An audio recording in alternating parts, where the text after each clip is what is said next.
It's Authors Revealed, and I'm Becky Anderson. I'm so thrilled. We have English author Phaedra Patrick with her new book. It's called Rise and Shine, Benedict Stone. You may know her from The Curious Charms of Arthur Pepper. This is a great, uplifting book. It will make you feel great, and it's perfect for summer reading.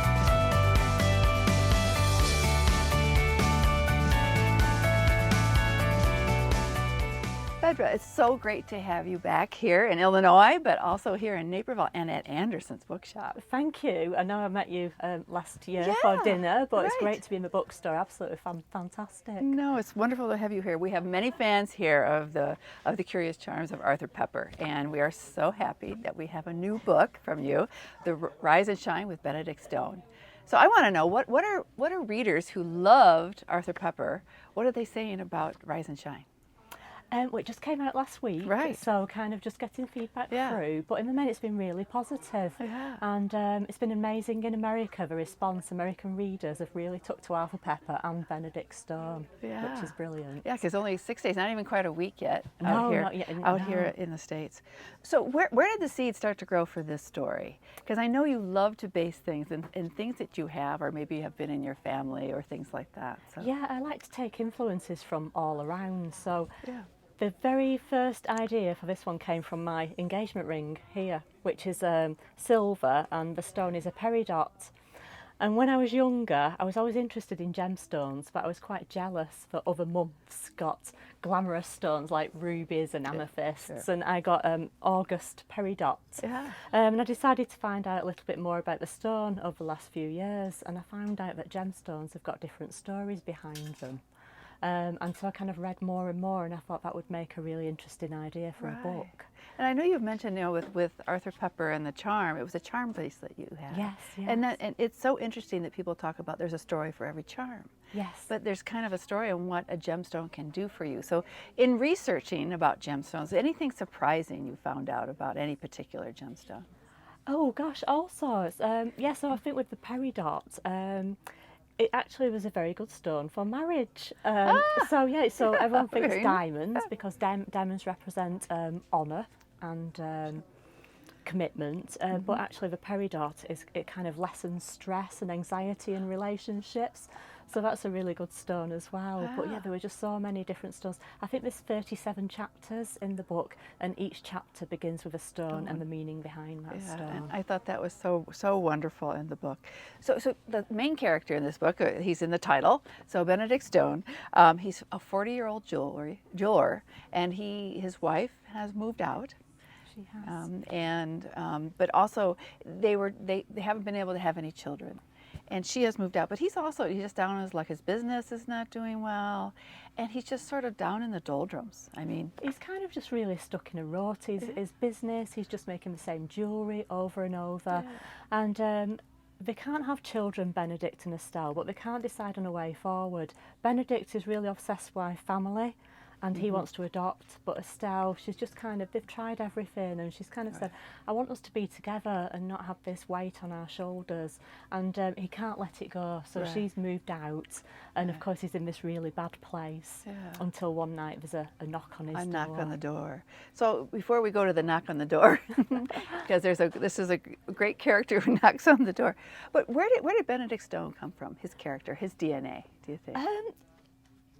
Really strange, just kind of from a few different places. It actually came from, he's got a very bad habit of when he's stressed of reaching out for food, for brownies and donuts, and it's making him very unhealthy, and it actually came from that idea. So 2 years ago I was working in an office and we were all going through redundancy. we were all about to lose our jobs, and the office became full of cakes. People were bringing cakes in and chocolate, and people were eating too much.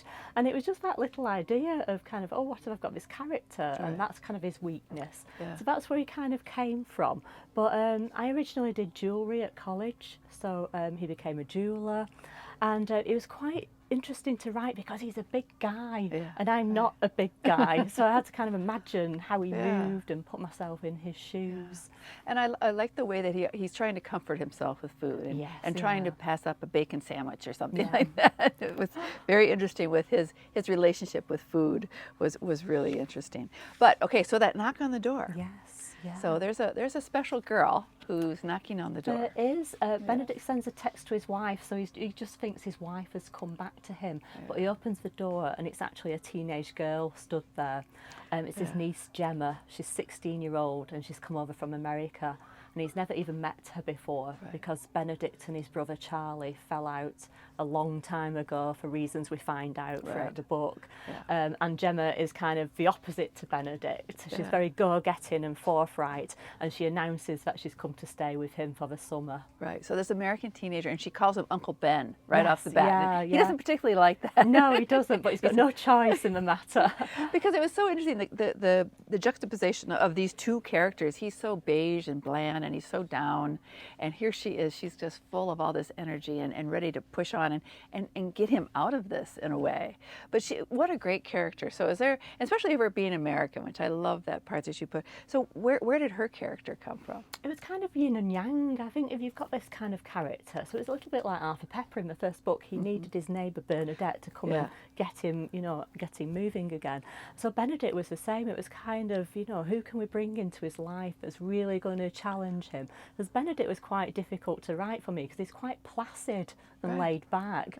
And so I felt like shaking him. So because I couldn't do that physically, I brought Gemma in to do that for him, to change his life for him. Right. And I love the small village you set this in, and noon sun. Yes, yeah. So is there a village really called that, or is this something of your imagination, No, or based on? It's based on where I live. Okay. So the cover of the book, I actually sent photographs of where I lived to my editor, and she reproduced the countryside on the front of the book. So I live in a small village in northwest England. It's very similar to Benedict's village. Okay. Saddleworth is it? Yes, in Saddleworth. Right. It's like a series of small villages with lovely hills and so on. Right. So that's where the idea came from. And Noon Sun is actually the name of a hill where I is live. it? Yes, it's actually the name of a hill. Okay. So I called the village Noon Sun Village. Because the village was kind of a character in this book too. Yes, yeah. So it is, like I say, quite similar to where I live. There's not an awful lot going on, but I live just 25 minutes train ride from Manchester City, so I've got the best of both worlds, really. Right. So she's so full of life and energy, and she is determined that they're hatching a plan, or she's hatching a plan for her uncle to see what she can do about helping him and his wife, right? Yes. So they're calling it WED. Yeah, WED, yeah. So tell us about that, what WED. It's kind of, she comes in and just really challenges him, and they come up with this plan Web, which is win Estelle back, and a series of challenges. And you can imagine what challenges a 16-year-old girl might come up with for her uncle. So to him, they sound kind of vaguely bizarre, maybe a bit out there, but what else can he do but go along and give it a go? And as he does start to do these challenges, he starts to change. And at first, him and Gemma are at real loggerheads. But eventually, through the discussions about gemstones, working together, these challenges she sets him, they kind of really start to gel and work together. And she's bringing him out of his... she kind of makes him sparkle again. Right. And they did find something interesting up in the attic. They do, And this is Benedict's father had a journal, an old journal, and a bag of gemstones. Yes. So tell us a little bit about that, how they put their heads together and they start researching gemstones. Yeah, so in the attic, so Benedict's father sadly died, but he was a gemologist, and in his chest in the attic, that's where he kind of stored the gems and the journal, and Benedict's not been up there for years, it brings back lots of sad memories. But they discover this journal together, and that's what kind of starts the relationship going, in that Gemma is fascinated by this journal, and there's some gaps in there, and she kind of sets herself the task to fill in those gaps. And Benedict is like, well, this is something for her to do, and let her get on with it, because I don't know what else I'm going to do with this teenage girl. But actually starts finding it really interesting himself, and they start to prescribe the gems to the villagers, so the villagers' lives begin to change as well. Right, and it reminded me a little bit of chocolat. Yes, that was the original. That was the very germ of the idea. Was chocolate with gemstones. Right. Yeah. And so they start really change, that idea. and whether it's all mental or whether it's actually physical, right? Or something that the gemstones and the power that they have, or what people think that they have. I think we say in the book, it's not the gemstones, it's the people who own the gemstones that make the changes. But I love that aspect of it. But you learn so much about the gemstones with each chapter, which was so wonderful. Yeah, there's little excerpts from the journal in the book throughout. So we kind of learn. So Benedict starts carrying these gemstones in his jewelry shop. Yes, and his jewellery starts to change rather than boring shapes. He begins to incorporate it. Different customers come into the shop with different issues, and Benedict and Gemma start to kind of, almost like doctors with gemstones, prescribing the gems to the villagers to make a difference. Yeah, I so love that part of the book. But now we talked about Benedict's brother Charlie, and we don't want to give too many spoilers away, or we don't want to know what happened, but they had a falling out. They did. And Charlie left to go to the United States, so that's where his daughter. But it's like 20 years. 20 years. 20 years. They haven't seen each other. Two brothers haven't spoken to each other, and when their parents died, Benedict virtually raised Charlie. I think there's 8 years difference between them, so he actually brought Charlie up. So when they had a big falling out, that's really influenced Benedict's need for family and to have a child. Right. So this book, it was just I loved it because it was a great book of second chances, but also how important our family is, our friends are, and we can't do anything alone, that we really need each other in this type of thing. And it sort of was the same way in Arthur Pepper, in that book, that we so need each other, and we need to discover that other people in the world are there for us and we are there for them.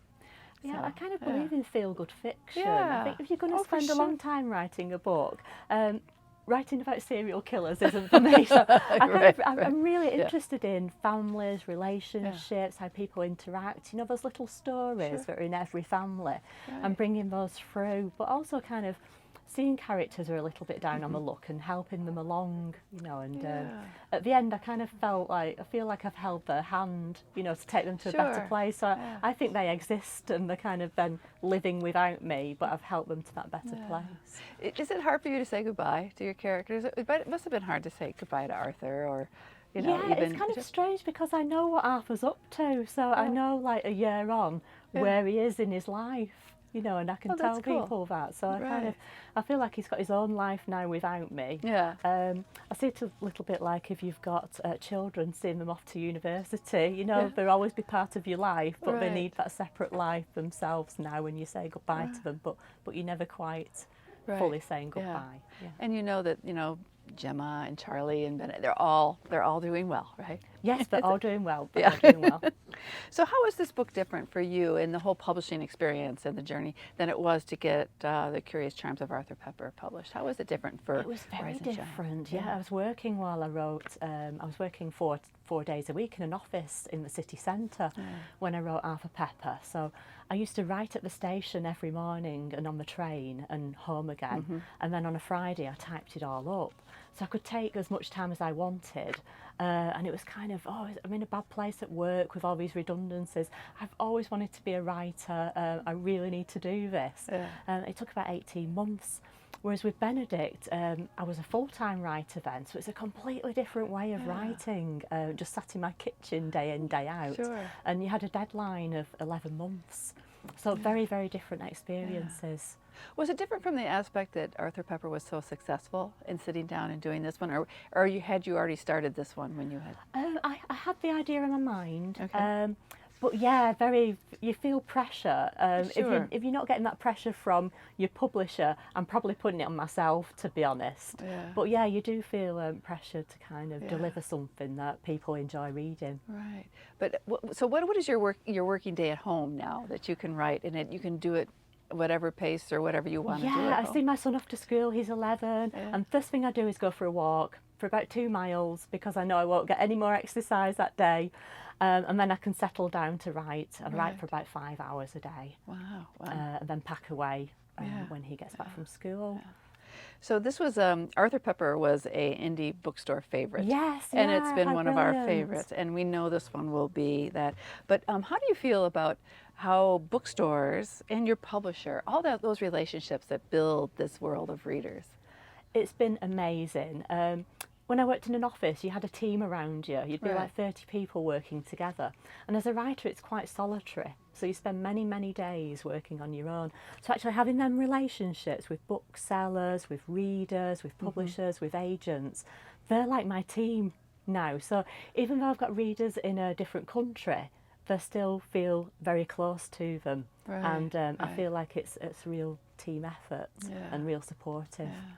You know, I know in the books when they're published in the UK, and I know they've been published in other languages, you know, but how do you feel about, I know you had an editor in the UK, and then Yes. you have an editor here in the US, but how is that different? Because when it's published there and then it's published over here in the States, how is that editorial process different? Because it's the same story. It is, yeah. right. I'm lucky that I'm with the same publisher Right. in the UK and the US. I'm with HarperCollins in both countries. Right. So my editors actually work together. Oh, that's So I get great. one set of edits. Yeah, so they have a discussion together and then give me one set of edits. That's really interesting. Yeah, and actually the American edits, they're not that intensive. We have to do word changes for England, so I have to make sure not to use the word jumper because Right. you guys call it sweater. Right, exactly. And there's just little things like that, Yeah. but not many at all, really. Right.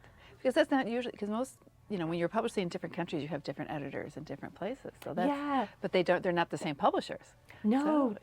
yeah. And sometimes with my accent, I will write a sentence and Erica in America says, "What does this mean?" And then I reread it from her perspective and Right. think, yeah, it doesn't make sense actually to someone in Right, America, so we yeah. rewrite it then. But no, so I'm very lucky that I've got these two brilliant editors who work together.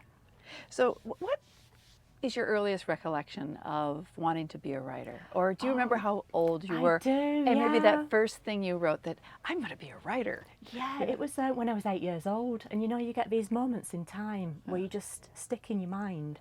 And I was actually in a playground, 8 years old, and all the other kids were on the slides, on the roundabouts, playing. And I remember standing there in the playground thinking, I wonder where the word roundabout comes from. Oh. And I just didn't know how to find out because it was before the internet, and I'd convinced myself that all writers, they were kind of members of the aristocracy and you had to be really rich to be a writer, and people like me didn't write books.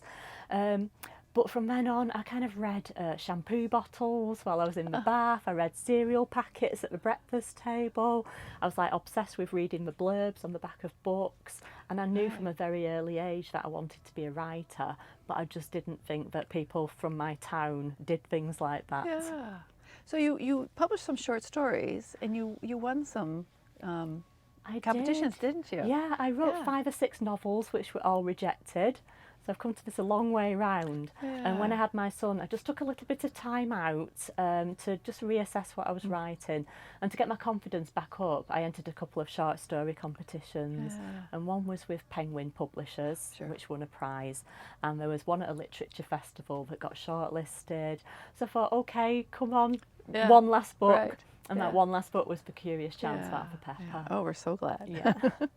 So when you sit down, do you outline? You do, or do you know how it's going to begin and end, or does it surprise you as you're going along, There's like lots it does of us? surprises. Yeah. Yeah, I kind of usually know the first chapter and the last chapter, but then there's an awful lot to fill in.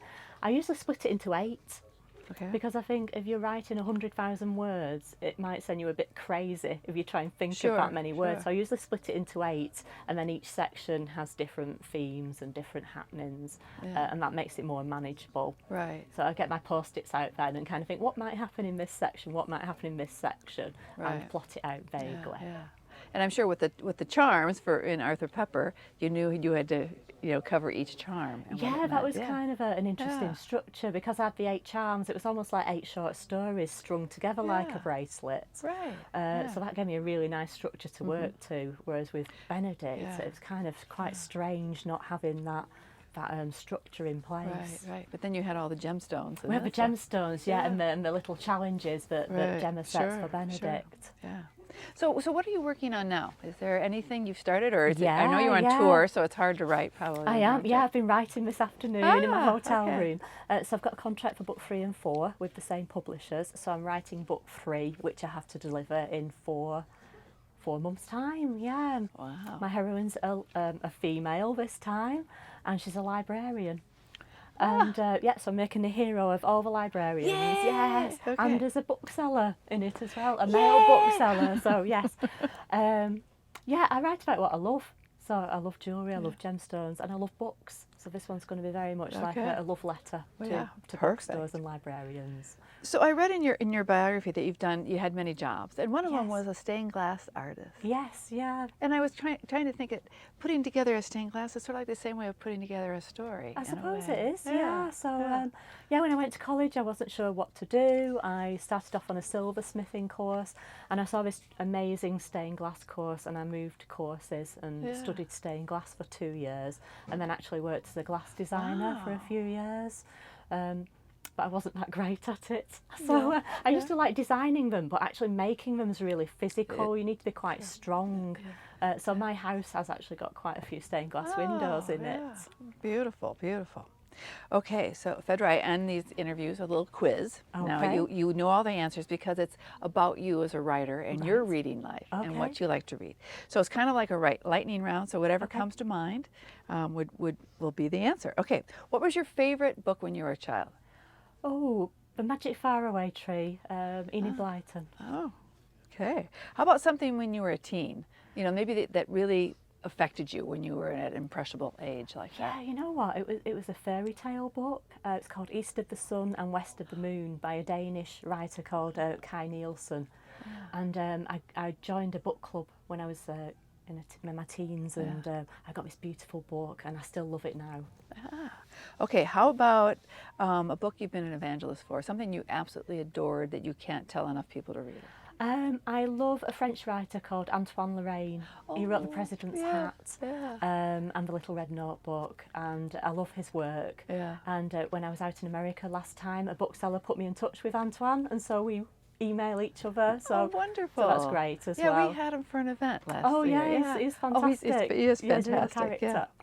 Okay, if you could have a dinner party with 3 authors, gosh. 3 in addition to you, Yes. alive or dead, who would those 3 be? Oh, wow. I probably invite Antoine Lorraine because I've not met him before, so I'll invite him along. I like a lady called Sarah Addison Allen. She writes kind of magical realism set in North Carolina. Really like her work, so I'd invite her along.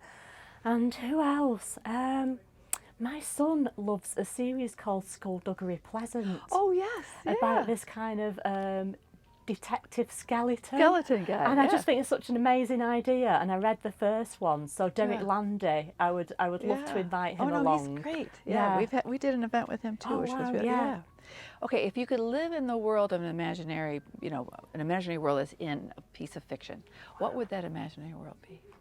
Oh gosh, that's a tricky one. You know what? I couldn't pick a book in particular, but it would probably be some kind of fairy tale. Book with like tall castles or mermaids and that kind of thing. Yeah. Okay, how about a book you faked reading? Because we've all done it. I don't care what people say. There's quite a few books that I've started and just couldn't get into. No titles come to mind, but quite a few that you start and you just think this is not for me. This is not for me. Yeah. Okay, how about a book that probably influenced you most as a writer? I think chocolate was a big influence, Yeah. especially because Joanne Harris doesn't live too far away from me. She lives in Huddersfield, which is probably about 18 miles. So I remember that book coming out. I think it was written in 1999 now. It's unbelievable how long ago it was. And the film was beautiful. The film was beautiful, And right. it was just completely different when it came out. So I think that was a big influence. Just that you can write a book, but you can have that little touch of make-believe in there. Right. So that was a big influence. Okay, how about something with your son that you enjoyed maybe to read together or curled up when he was younger? Oh gosh, just lots of picture books, and I still can't get rid of them. Let's say he's 11 now. I still can't get rid of a picture book, so I put them in the cupboard, not on display. Right. So we had a book called Evil Weasel. We used to enjoy reading that one. Oh, that's a great one. We used to enjoy that one together, and a few other ones were just lovely illustrations. But Evil Weasel pops in my mind. Those are the ones you read over and over and over and over again. Yeah, that's right. Right. And what are you reading now or read recently that you really enjoy? I'm reading a book called Eleanor Oliphant is Completely Fine. Which is, I think it's just coming out over here in the UK, and it's written so brilliantly. And of course, I've just read Benjamin Ludwig's book, Ginny Moon, which is great. Right. And I read Pam Jenoff's The Orphan's Tale, which was brilliant as well. That was great. So that's one of the good things about being a writer, is you meet other writers and then get to read their books. Yes, excellent. Okay, A+, 100%. Thank you. Well, Phaedra, thank you so much for sitting down with me, and congratulations on Rise and Shine, Benedict Stone. Thank you for inviting me. It's been lovely. Thank you. What a wonderful conversation with English author Phaedra Patrick, and her new novel is called Rise and Shine, Benedict Stone. You'll probably know her from her other wonderful book, The Curious Charms of Arthur Pepper. Thanks for joining me on Authors Revealed.